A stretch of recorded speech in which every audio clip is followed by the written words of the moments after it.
Jason Soul, and I'm the Community First Public Safety Initiative Director for the City of St. Paul. And I'm here because, I support Women's Advocate. I support what you're doing. Just dealt with my own trauma as a kid, watching my mom go through abuse, so it's important to me. Just as a kid, I couldn't stay in kid mode. I had to grow up a little bit faster. I have a big sister, but she wasn't tasked with providing safety for us. My father is still struggling with addiction.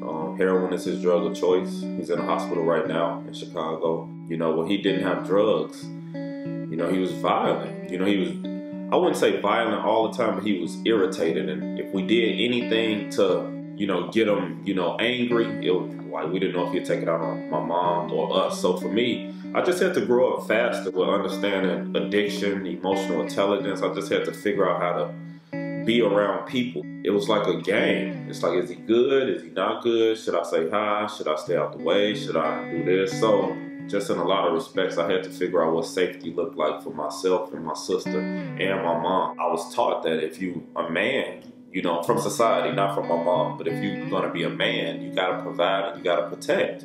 That was the only standard for manhood where I grew up. A lot of us were socialized, young boys were socialized to be tough, to be hard, to not cry, and it ruined a lot of us. I think on some level that happened to my father, where he thought being the quote-unquote man of the house meant keeping everybody in check.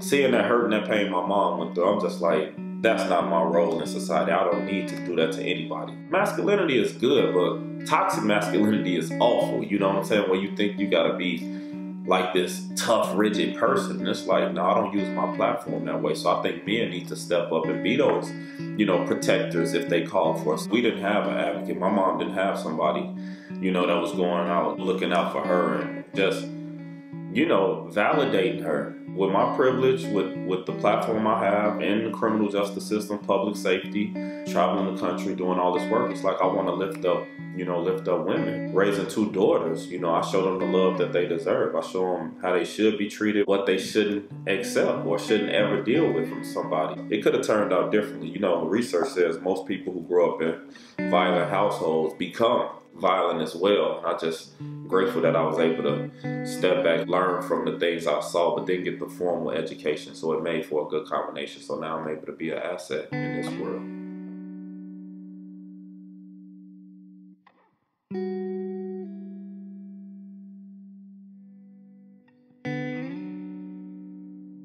They were sitting there, a woman with a thin jacket holding a 2-year-old.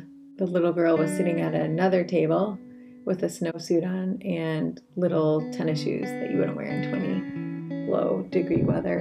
I decided to just ask them if they wanted to have lunch. She said, yeah, definitely, they haven't eaten today. So I ended up grabbing some lunch, asked if I could sit with them, and we started talking. She was frustrated because she couldn't get on the bus to get where she needed to go, and they were standing outside waiting and freezing. So she came into the Skyway, and this place graciously let her sit there and warm up. So we ate lunch. I asked her what else she maybe needed, and she needed winter boots.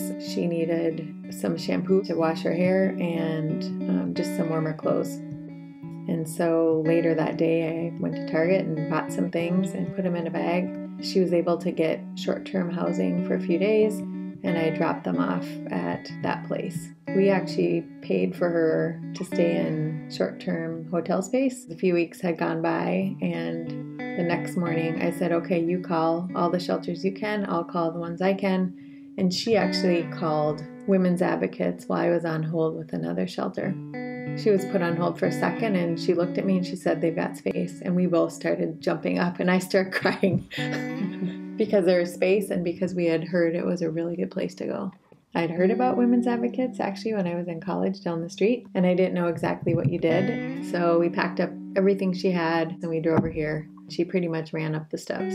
We checked in and we met her for a couple of meals while she was here, and she was emotionally and mentally probably the best she's been. This woman also said this was the best place that she stayed based upon the supportive services and the resources that Women's Advocates was able to provide.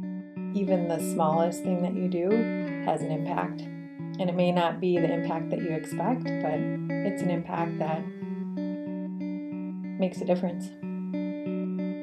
Everybody can help.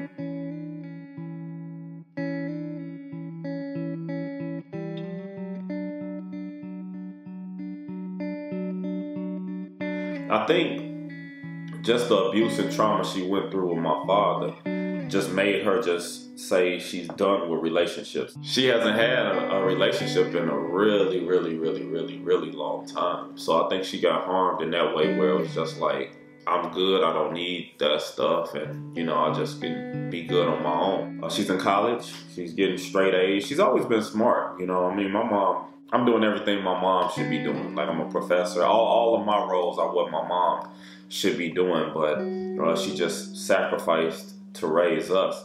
My mom's just strong, I love my mom.